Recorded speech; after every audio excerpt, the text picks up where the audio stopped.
IMF ने पाकिस्तान में मुसलसल 6 साल औसत महंगाई सिंगल डिजिट में रहने की पेशगोई कर दी है। तफसीलात जानते हैं डॉन न्यूज के नुमाइंदे ताहिर शिरानी से। जी ताहिर, बताइएगा IMF का पाकिस्तान में महंगाई के हवाले से क्या कहना है और हुकूमत ने महंगाई का हदफ कितना मुकर्रर किया है? जी, IMF के ताज़ा तखमीनाजात के मुताबिक रवा माली साल हुकूमती हदफ से महंगाई कहीं कम 5.1% रहने का तखमीना लगाया गया है, जबकि वफाकी हुकूमत ने रवा माली साल के लिए महंगाई का हदफ डबल डिजिट में 12% मुकर्रर कर रखा है।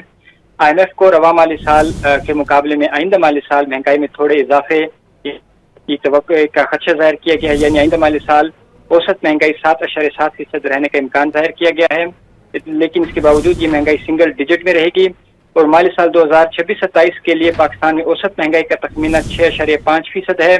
इसी तरह IMF ने माली साल 2027-28 से लेकर माली साल 2029-30 तक सालाना औसत महंगाई 6.5% रहने की पेशगोई की है। IMF का कहना है कि गुज़श्ता माली साल 2023-24 में पाकिस्तान में औसत महंगाई 23.4% और माली साल 2022-23 में पाकिस्तान में औसत महंगाई की शरह 29.2% थी। दूसरी जानिब हुकूमत के अंदर बाज़ हल्कों ने तवक्को जाहिर किया कि अगले कई सालों तक महंगाई मुसलसल सिंगल डिजिट में रहने से पॉलिसी रेट यानी शरह सूद में भी सिंगल डिजिट में आने के इम्कान पैदा हो गए हैं, जो इस वक्त डबल डिजिट में 11% है। ताहिर शिरानी अपडेट कर रहे थे, शुक्रिया।